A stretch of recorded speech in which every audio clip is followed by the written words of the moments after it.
Hey, everybody, this is Carl Hooker coming to you live from TCEA. I am a educator and consultant from Austin, Texas. Happy to be here on the EdTech Bites podcast. Yet again, my friend.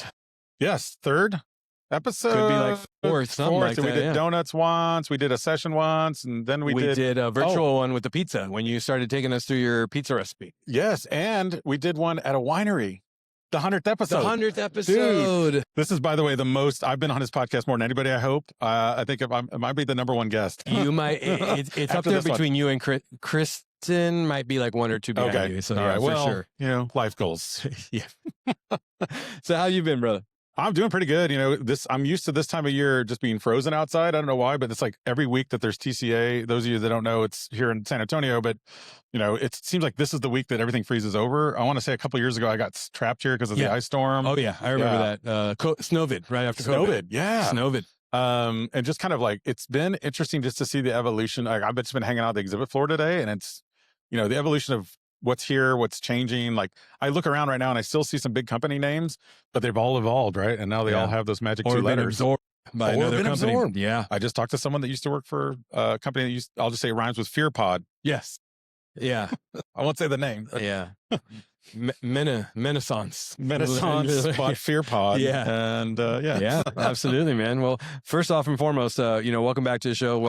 Continue doing what you're doing, more than just looking to you like an inspiration and a leader. I look at you as a friend as well. I appreciate it, man. And that's not just because we've broken bread on many occasions. And you've come to my bar when it existed. It's no longer in business, but we got rid of that last year. But I remember been that. to the bar. Yeah, I remember that. Absolutely. More than one occasion too. So. Yes. All right. So let's get right into it, man. You had some bold predictions in 2026. I saw your blog posts on about 3. I think I'm subscribed to you on 3 different email addresses. Sorry. Just in case. No. That's all me. That's all me. And you know what's funny is my boys are subscribed to your. Oh, really? Because for you use their accounts. There's certain things I do on their accounts that I don't want to affiliate with. Yes. No, it's because Philadelphia ISTE 2023 was the not karaoke. That was Poetry Slam. Poetry Slam. Yes. In order for us to get in, because my family was there, they had to register, which means they got the email addresses, and they tell me, "Oh yeah, Carl Hooker, yeah." Because all that, I bring up your name or whatever, and like, "Oh yeah, we get his emails all the time." It was pretty cool. That was a cool little spot too. It was. It definitely was, and it was out of the way, which was nice. I like to get away from where the conference center usually is. I was going to ask about that because here, in San Antonio, it's like everything's right here. Riverwalk right there, right? And in last year we did a poetry slam here that was like a little ways. It was like a 2-mile Uber drive. So people when it was ISTE, that's right. And I was and they were like, well, we're a little worried, but people, you're right, destination, people will go, and it was a good turnout for that too. But sometimes people see poetry and like, oh, this is going to be a quiet. It's lively, man. You've been on the stage. Yeah. Yes, I was.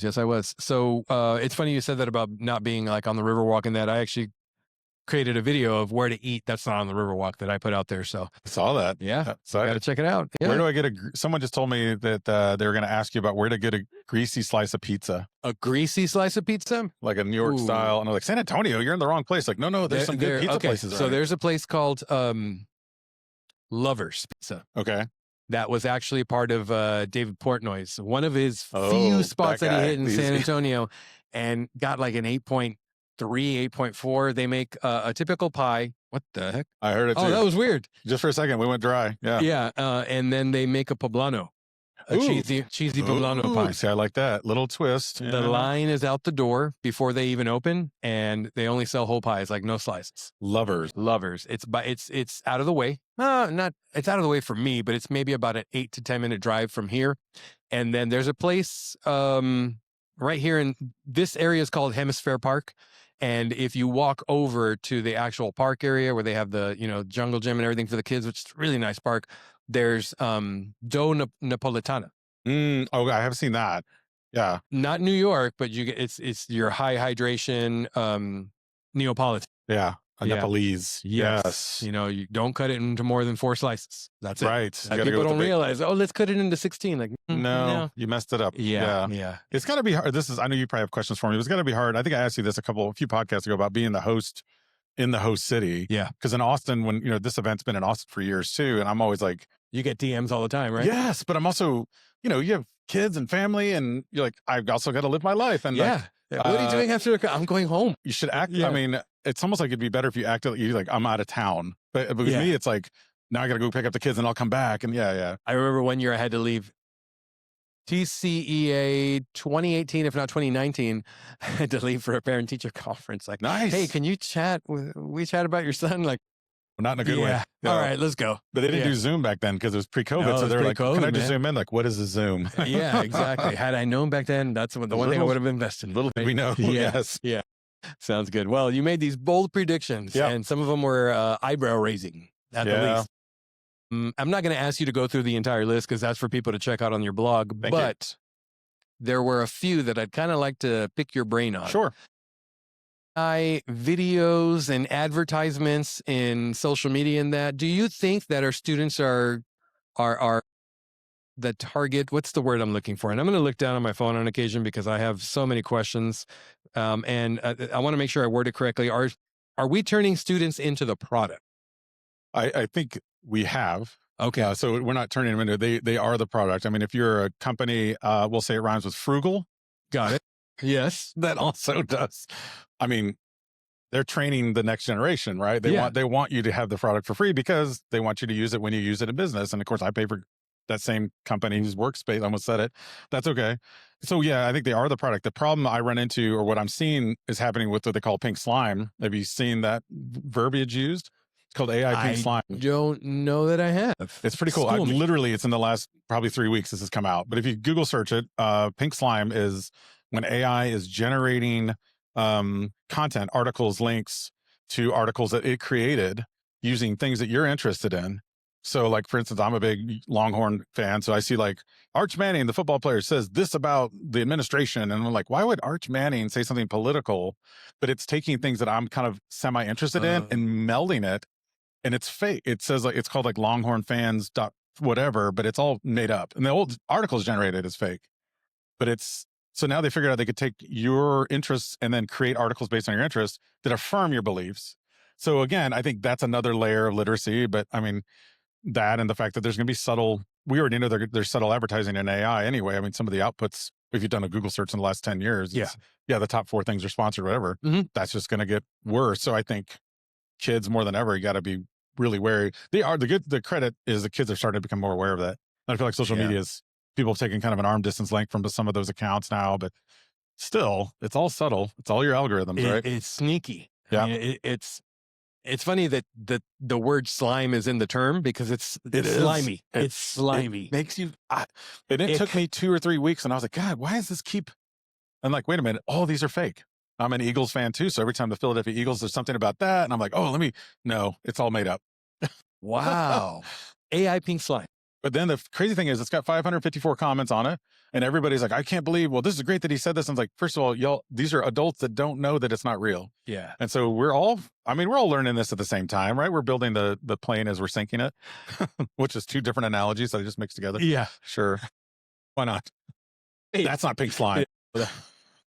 Okay. All right. It's funny you say that. I have this conversation with my wife and my kids all the time. You know,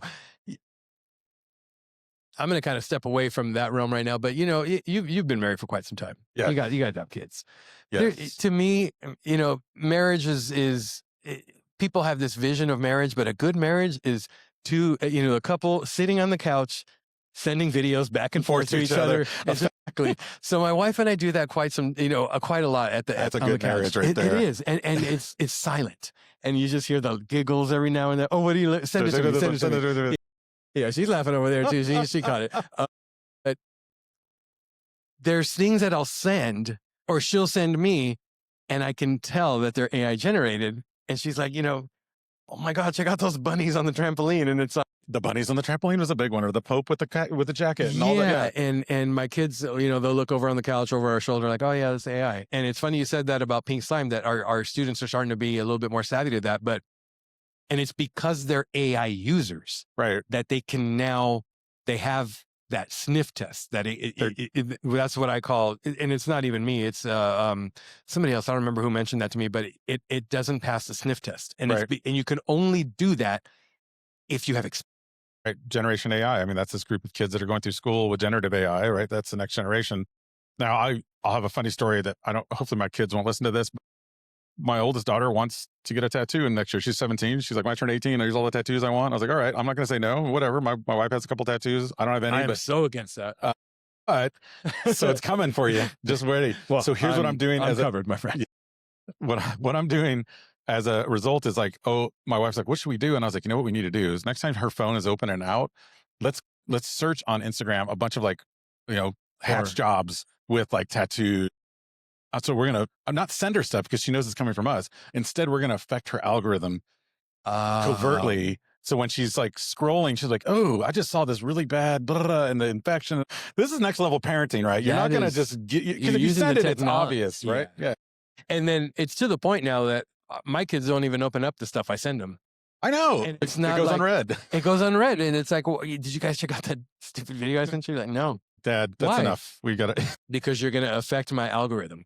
Yeah. That's what they think That's about. awesome. Yeah. I'm proud, right? Yeah. You'd be proud as a parent that they're aware of what their algorithm. There's got to be some term for that. It's like soiling an algorithm or something. I don't know what it is, but yeah, just get better than that. Soiling sounds wetting the dirty, algorithm. yes. Yeah. Slimy. Literally slimy. Yeah. Yeah, absolutely. Yeah. That's interesting. How now you guys were in New York last week, right? I saw some of your got trapped in New York during this big snowstorm up there. But yeah, that's a great. Have you been up there in the city? I was there. IST Philly. We took a train. Took a train up. I mean, public transportation, we've been in Texas forever, but so public transportation, my daughter had never been. She was just like, this is amazing. They can just like I was like, yeah, you get on a subway. It's $3. Go anywhere you want. And it doesn't matter if there's 12 inches of snow. Guess what? Everything's still open. Yeah. Yeah. They're used to it. Yeah. It was pretty wild. New York City public schools. I got to do an event at Brooklyn Tech High, which is a very, there's like 6 Nobel Prize winners that have attended that school. You have to apply to get into it. The largest high school in the country, 6,000 students, 7 stories tall.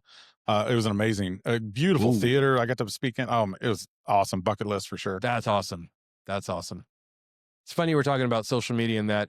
Do you think that our students are not even our students, but that savviness? Do you think that our students and our children, and like you said, Generation AI, do you think that they are now starting to become a little bit more privy as to what's going on, and they're kind of fact checking, double checking, and looking at legitimacy of things going on around them? And do you think social media platforms are losing trust? Yes. And yes, I think yes to both. I hope yes to both, but I do know that the trust has been gone from a lot of platforms, which honestly probably shouldn't have been there in the first place. I mean, we kind of use it as akin to like, on the street journalism. I mean, we're both journalists in our own right? Because we do podcasting, and we create content all the time. And it was that democratization of information was great, but it also means that nothing's fact checked.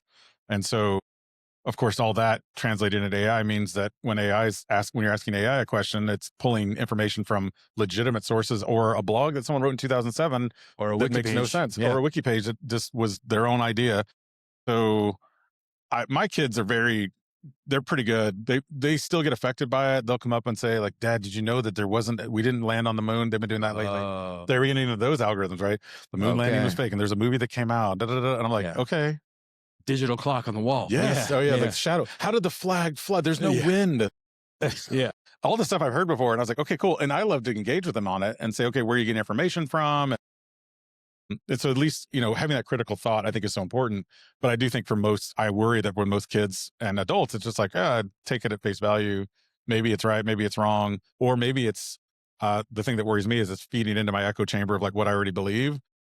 If it's way too real, I'm like, ooh, this sounds way too much like I want it to be true. I'm going to check the resources on it. And then inevitably it's like, no, it was all made up. Yeah.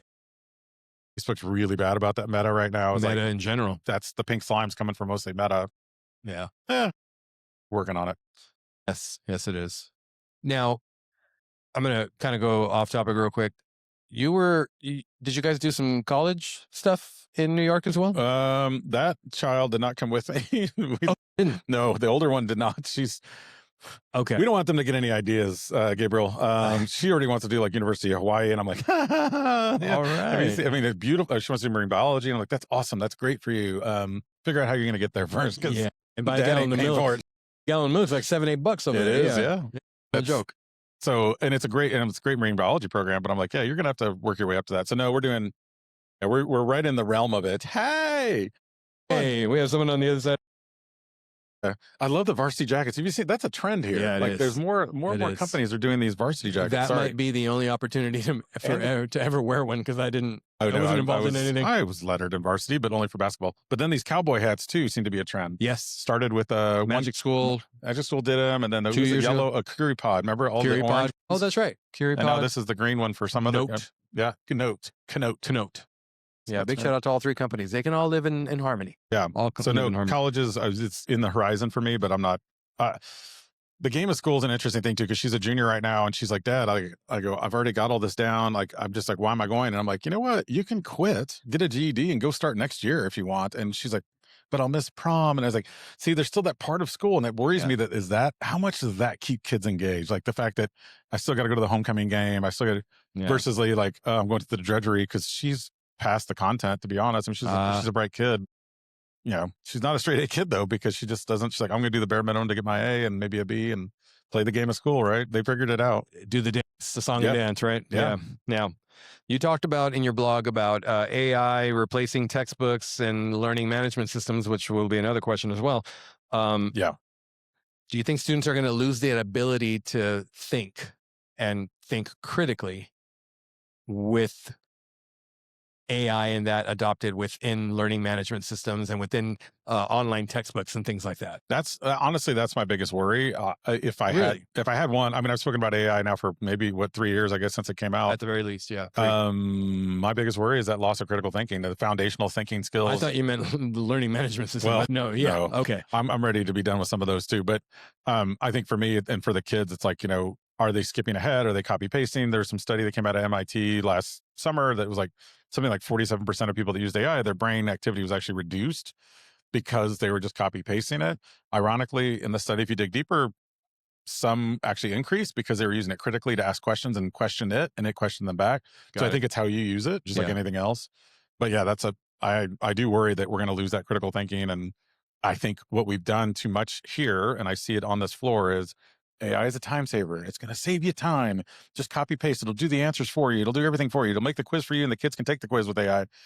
We've missed the boat if that's all we're pushing. We need to have that creative element, and I love it for the creativity side, but I don't see or hear that enough. Yeah. I mean, every now and then you'll get an image generator that's pretty cool, but I feel like what can it open up pathway-wise? But instead and I get it. You want people to use it. So it's like, oh, use it to make your worksheet faster. And I'm like, that's lower level SAMR, right? Remember back in the SAMR days? Yeah, that's your basic substitution right there. Yep. Yeah, it's funny you say that about saving time, because one thing I tell people is the rule of half.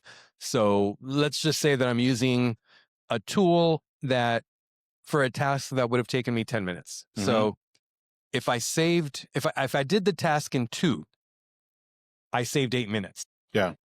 Take those 8 minutes, cut it in half, and put that much more time into refining, personalizing, tweaking, and doing whatever you need to do to make it fit the needs of that particular group of students, individuals, and task at hand. So however much time you saved, cut it in half and put that much more time in. I like that. And using that time, to do the customization, all the stuff, because that's the other thing is like, so we're saving time, but what are you using it for? And that's, my worry is like it's going to be more administrative tasks versus or scrolling on TikTok or something. Yeah, for sure. But I love that the way you put it, because I'm using a tool right now to do a lot of my video stuff, Opus Clips. I use Riverside. Okay. Yeah. And it's got the built-in AI B-roll stuff and stuff. It would have taken me a week to build those shorts. It takes me an hour. Yeah. But whenever they generate them, I'm like, ooh, this has got some gaps. There's some stuff. So I still fiddle with it for a good hour after that. But I mean, still the amount of time saved is great. But I could, if I just crank it out there, I'm like, ooh, it's messy, Although that stuff also gets a lot of likes because it realizes you're human and you have errors in your captions. Like I see that all the time. But people apparently engage with that more. So it's, again, playing the algorithm from the back end is interesting too, because I know we get played all the time, but how do we get to leverage the algorithm to our advantage? Like not just to scare your kids off of tattoos, right? Yeah. My son's going to be turning 18. My youngest is going to be turning 18. Today's date is officially the 2nd. Yeah. So 21 days. Oh, see, mine, I got 9 months. 9 months. She turns 18 too. And then it's like, I can do whatever I want. I was like, yeah, you can. Yeah. But everything has consequences. You do. And a tattoo is permanent. So just remember that. That band might not be together. Yeah, that symbol that you kind of don't know what it means. You might want to know what it means a little bit better. Yeah. Yeah, absolutely. Absolutely. Yeah. So, gosh, we're talking about the learning management systems Yeah. and that you said something bold. You said something real bold. And I was like, I've never thought of that. I could see where he's going with it, but I want to hear it right from him. You talked about a teacher dashboard, Teacher OS, a teacher operating system, not a dashboard, a teacher OS. Tell us, man. So it's funny. This has never happened to me until today, but I actually was walking through the exhibit hall, and someone pulled me aside and said, "I read your blog." Like, "Oh, cool. Which one?" They're like, "The prediction one. We built what you're talking about." I'm like, I'm like, "Okay, it's tell me about it." And it is, which could be good or bad. But I said, "Well, it depends on how you do it." So I guess the idea behind a teacher OS would be, currently there's lots of platforms out there. You can create worksheets and quizzes and IEP. You can write an email to parents faster, right? Yeah. Again, fast, efficiency, da da da da. And then there's some student-facing stuff too, where the students can interact with the little AI bots and all this. And then there's all these companies that are textbook companies or LMS companies that are adding in their AI bots, who take all of that, put it into one platform where it handles everything, including attendance, and really like speed things up on the efficiency side of things, but then add more time for the creative elements. My hope would be that it'd be a dashboard that could kind of do everything. It could schedule for you. It could do, heck, you're planning that field trip with your team to go to the San Antonio Museum or whatever. And like, okay, let's put that together. Let's have it do the back end. Yeah. Got to go find that. Yeah. Got to go find that one pizza place that's by the art museum. So yeah, having all that into one place, there's good and bad of that too. I mean, I always worry about the monolithic one device to rule them all. And in fact, one of the companies that pulled me aside, their motto, it says the last EdTech tool you'll ever own. Ooh. And I'm like, that is a bold statement. That's a hot and they're take. working on it. I mean, this company is working on it. I will say that. Their name is on the cup. I did a presentation for them at FETC, and I heard that statement. Yeah. And it is interesting because they're going to launch some stuff in the next month. They said in March, so I guess stay tuned. But rhymes with Lyra. Yeah, not a squid either, but an octopus. Yeah, there we go. Yeah, purple octopus. Yeah. Which you happen to have a. Oh, geez. Are you aware of this Labubu trend? I don't even, how did I backdoor into this? It was like my buddy Adam was walking around. He had a Labubu on his name tag. It was at FETC last month. Yeah. And I'm like, what is that? He's like, oh, I got this Labubu. I got to wear it. My daughter wants me to wear it everywhere. Were you like checking him? Like, are you okay? You got a Labubu? What happened? I know. Where is it? He's like, no, this thing. And I was like, oh. So Labubus, apparently are a thing. And jelly cats were another one. When I was in New York City, jelly cats. Have you heard of those? No. Just think super expensive stuffed animals. Oh, you remember Cabbage Patch dolls back in the day? You're probably too young for that. But no, I remember them. People lining up. I was at FAO Schwartz in downtown New York City, and there's a line out the door. Wait, they still have an FAO Schwartz? Yes, and it's still magical. You can still jump on the piano and play like Big? From Tom Hanks. But they have a Jellycat section, and the line was, I was like, what is this? It's a really nice plush, but it's, $50 or something for like a little stuffed animal that just because it says Jellycat. Another Squishable, or what were they called? Oh, not Hatchimals, but I know what you're talking about. Yeah. Squish, similar to a Squishmallow, but Labubus. So apparently that's a thing too. And now right. So cowboy hats, Labubus. What else we got? Brisket over here, I think. Lots of varsity jackets. You had donuts and tea this morning. Donuts and tea, man. Big shout out to Brain Pop and Class Dojo for jumping board on that. Reached out and said, let's do something different. I said, I got you. Yes. I got you. And I saw it while I was coming in from the parking garage. And I see there's Gabriel's big smiling face. And I'm like, right by a giant donut. And I'm like, oh. That's on brand, right? Yeah, totally on brand. And he's sitting there with a big teacup with a donut sitting on top of it. And I'm like, what do you, like you take a bite and then you sip on the cup? Yeah. Yep. And the way that they put the tea right over the donut right over the straw. Yeah. So you get a little flavor as you. Yeah. All those crumbs falling in. All right. So this teacher operating system, man, that sounds interesting. And you said you already heard of a company already starting to do this. And I think my guess is, if I had to predict, and I actually had a couple post comments on one of my TikToks that went out about it, was that there's a couple other companies that said, hey, we're working on this too. So the big players in the space, we don't need to name them by name, but they already have big systems in schools.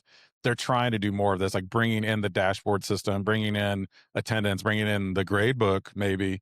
So grade book companies, there's not really many here, by the way. I know. I noticed that too. Yeah. I noticed that too. The big one, I mean, Texas, there's a huge, Skyward's a big one. But I don't see, are they around? And if they are, they've always been pretty, I don't know. When I've worked with them in the past, they've always been pretty late to the game on stuff. They're like, nope, we got to, because they're protecting PII, which I understand. So yeah. So when you started talking about that teacher OS, my mind went to NFC tracking for, like, for example, students are now, like at the campuses that I support, they, for the most part, they have an ID badge, or sometimes some of the campuses require a lanyard or what have you.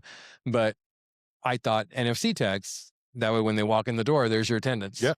You get the RFID right there. You can just track it. I don't know why this hasn't happened. Well, I do know why it hasn't happened. I think San Antonio, might have been San Antonio ISD that actually tried this years ago on bus tracking. And there was a big pushback about student tracking of data. Some parent groups were upset because I could see that. Yeah, but the idea was a kid scans the badge to get on the bus. And then on their way by, they don't even have to scan it. They just walk through the doors and it scans them. And then when they get off the bus. And as a parent, you can go, oh, I can see my kid. They're on their way. Yeah. Which would make sense. But there was it's always dangerous to tracking stuff. So you got to be careful of that. Yeah. Especially with the minors. Yeah, for sure. And so I think most of the companies have abandoned it. But smart. I mean, think about how much time it takes for you to do attendance every day. Like, especially if you're teaching multiple periods, how great would it be to like, oh yeah, we know who's in the room. You just saved another few minutes off of your life. Yeah. Or during a fire drill. Yes. Where's Johnny? Like, his tag state, he left the room at this time, went to the restroom. There. Yeah. Yeah. I could see the pros and cons of that. Yeah. It's always we're in the sensitive balancing act of everything. And school safety is a big one. And yeah. So smart rings. Yeah, the Aura rings. Have you been playing with those? No. I've had friends who've used them for a while, and they've gotten better, and the pricing's come down. Again, you could do some tracking with it, but more activity tracking I think would be interesting too, just to see. My worry again with this is like all of a sudden you could track a student's level of heart rate or possibly their level of engagement. Yeah. Based on some algorithms that would talk about whether or not they're excited or emotional or whatever. And it would be interesting to see like what kind of data you could pull from that. But again, it's a double-edged sword. It's like once you start taking that data, like what do you do with it? And then if you're a teacher and all of a sudden your administrator comes in and says, your students aren't engaged 100%. The truth is you can't be 100% engaged either. They're rings. Yeah, the ring. Yeah. Or you figure out a way to hack it where you put the ring on the back of your little mouse that's in the classroom and let it run around for a while. Yeah, their heart beats at 200 beats a minute. What's going on in that room? Yeah.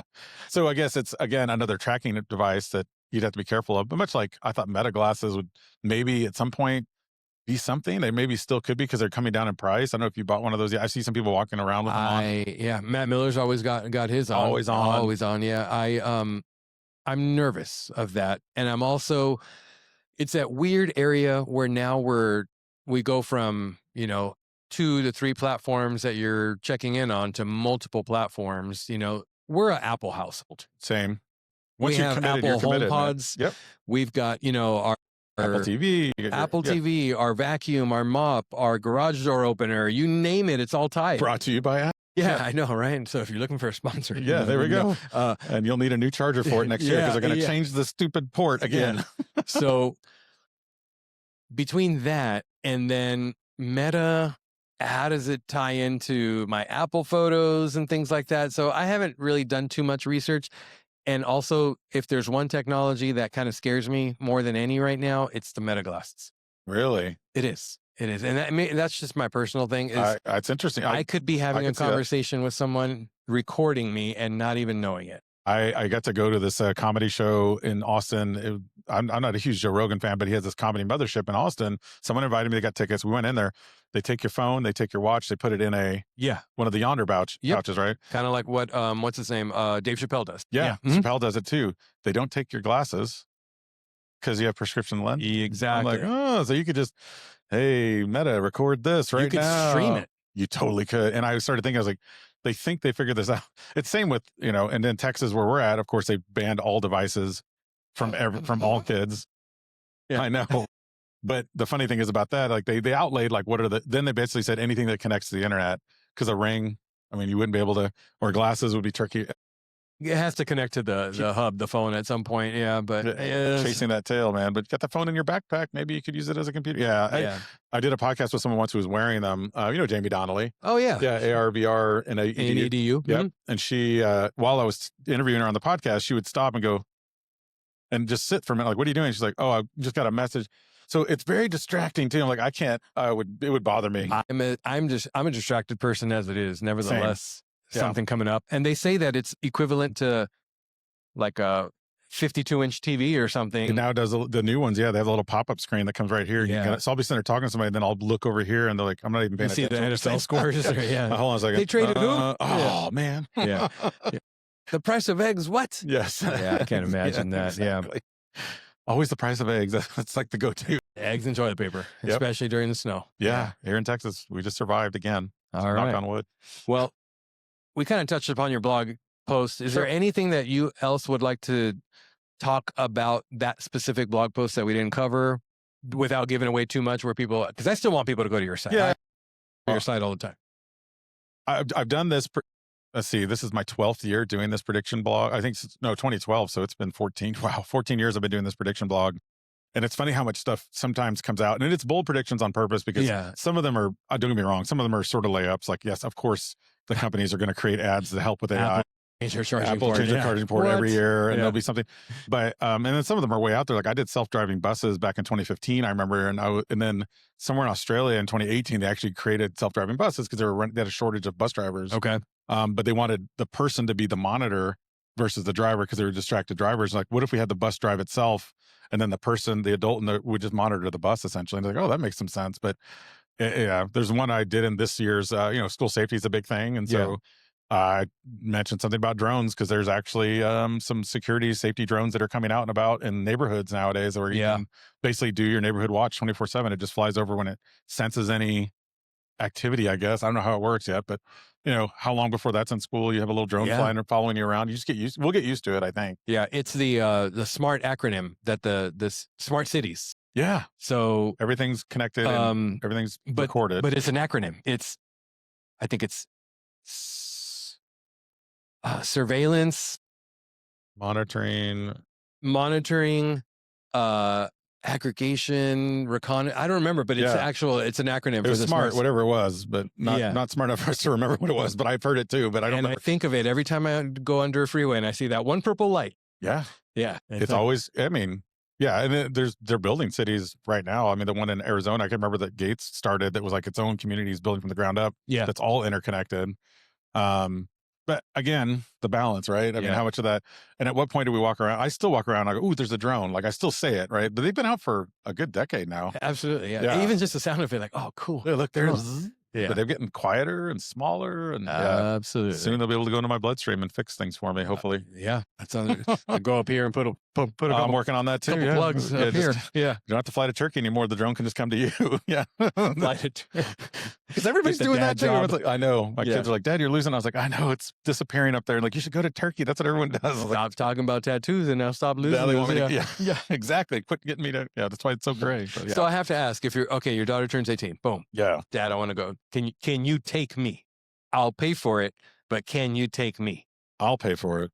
And I will take her, because I want to make sure she's going to a reputable place. Okay. And we'll do some research, because I don't want it to just be some behind an alley. I am not the kind of person. I'm not going to garage. I'm not.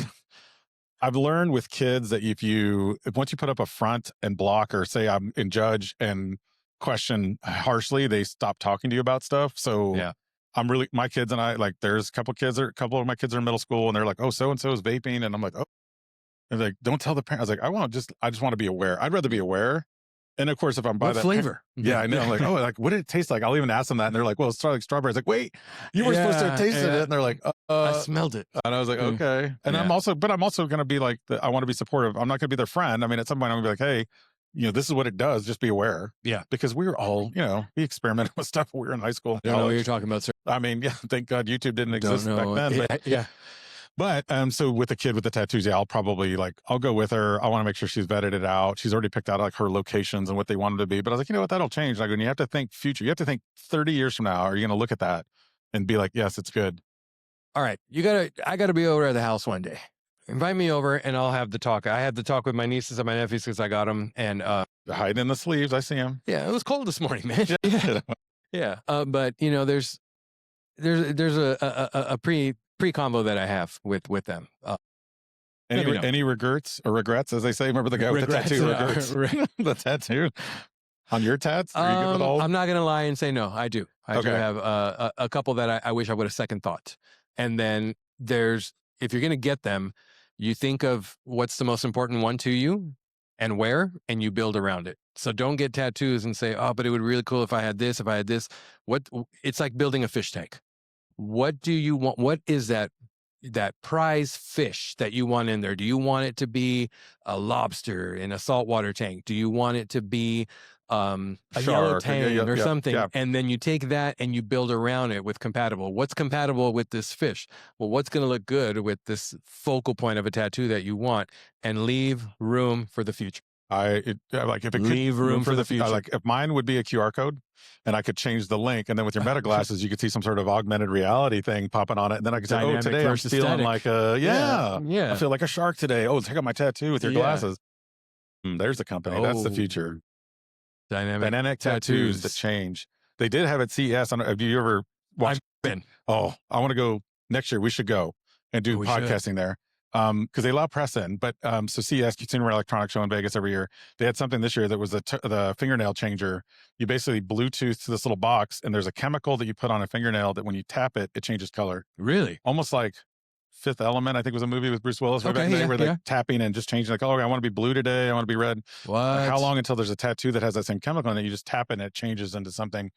It could happen. Oh man, yeah, we should do that. That would be awesome. Me and Adam over there. Yes, I've already started kind of putting in some groundwork at home, if you know what I mean. Yeah. It was the first week after. It's the week after Christmas. I know, but this is after New Year's. We'll go to. Yeah. It's Vegas. I swear I won't gamble too much. What? CES is here? Yeah, I didn't know this. I didn't know that. How did these tickets get in my? This QR code get in my? You have to have 1,000 followers. No, you have to have 10,000 followers on. I forgot what, and they'll let you in for free on like TikTok or Instagram or something. It's pretty neat that they do that. That's actually they check it. They vet it. They want you to just be some schmo off the street, but they look at your pretty cool. They look at your follower accounts, and then they give you a badge. And otherwise, it's like a couple $100, so it's not terrible. But the stuff there is so out of.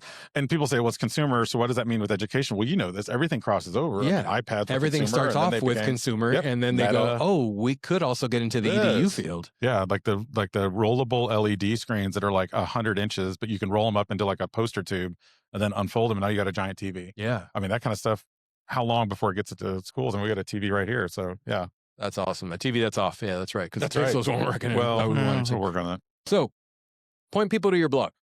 Plug anything you want to plug right now, man. Cool. Check it out at hookedoninnovation.com, the latest blog that's up there. I just had another one I posted, which was another thing we talked about, which is AI efficiency versus AI creativity, which we lead with, the double-edged sword, but then also my 2026 bold predictions, 14th year running. We'll see how many of them come true. And every year I review them. And I'm honest. I'm like, hey, this one worked. This one didn't.